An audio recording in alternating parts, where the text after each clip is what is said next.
अस्सलाम वालेकुम, welcome to my channel Pakistan trending. आज मैं आपको ऐसी 5 पुरअसरार तस्वीरों के बारे में बताऊंगा जिनके बारे में आज तक किसी को कुछ पता नहीं चल सका। अगर आप मेरे चैनल पर नए हैं या मेरी वीडियो पहली बार देख रहे हैं तो मेरे चैनल को सब्सक्राइब करें और बेल आइकन को हिट करें ताकि हमारी इन्फॉर्मेटिव वीडियोस आपको टाइम टू टाइम मिलती रहें। बाबुश्का लेडी, ये पिक्चर 1963 में ली गई थी जब प्रेसिडेंट जॉन एफ कैंडी का कत्ल हुआ। उस वक्त एक औरत को देखा गया जो उस वक्त वहाँ खड़े होकर मूवी बना रही थी। जिस वक्त सब अपनी जान बचाकर भाग रहे थे वहाँ खड़े होकर ये औरत मूवी बना रही थी। FBI ने इसे बहुत ढूंढा मगर आज तक इस औरत का कुछ पता नहीं चल सका।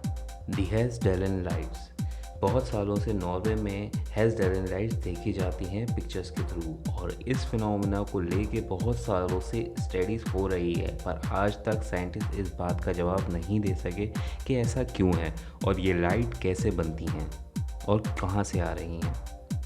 द कॉपर फॉलिंग बॉडी, इस पिक्चर के बारे में ज़्यादा इन्फॉर्मेशन अवेलेबल नहीं है रिकॉर्ड्स में, मगर जब कॉपर फैमिली अपने नए घर में शिफ्ट हुई तो इन्होंने वहाँ पे ग्रुप फ़ोटो ली। जब वो फ़ोटो डेवलप होने गई और डेवलप होकर आई तो उसमें नज़र आया कि एक डेड बॉडी इनके बिल्कुल पीछे लटकी हुई है। उसके बाद से आज तक इसके बारे में कभी किसी को कुछ नहीं पता चल सका। आइलैंड सी मॉन्स्टर, 1964 में एक कपल ने देखा पानी में कुछ है जो इनके पीछे पीछे आ रहा है। उन्होंने इसकी पिक्चर भी ली। देखने में ये क्रिएचर 80 फीट तक लंबा था, पर उस दिन के बाद से इस क्रिएचर के बारे में कुछ भी पता नहीं चल सका और ना ही आज तक लोग इसके बारे में ज़्यादा जानते हैं। सॉरवे फिफ्थ स्पेसमैन, 1964 में एक आदमी ने अपनी बेटी की पिक्चर ली जिसके पीछे एक एस्ट्रोनॉट नज़र आया।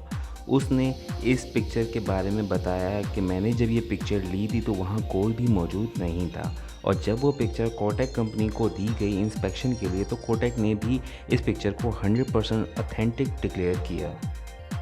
अगर आपको मेरी मेहनत ज़रा से भी पसंद आई है तो प्लीज़ सब्सक्राइब कीजिए और बेल आइकन को प्रेस कीजिए ताकि आने वाली इन्फॉर्मेटिव वीडियोस आपको टाइम टू टाइम मिलती रहे। और मुझे कमेंट बॉक्स में ज़रूर बताइए कि आप नेक्स्ट वीडियो कौन सी देखना चाहते हैं। थैंक यू सो मच, अपना ख्याल रखिएगा। अल्लाह हाफ़िज़।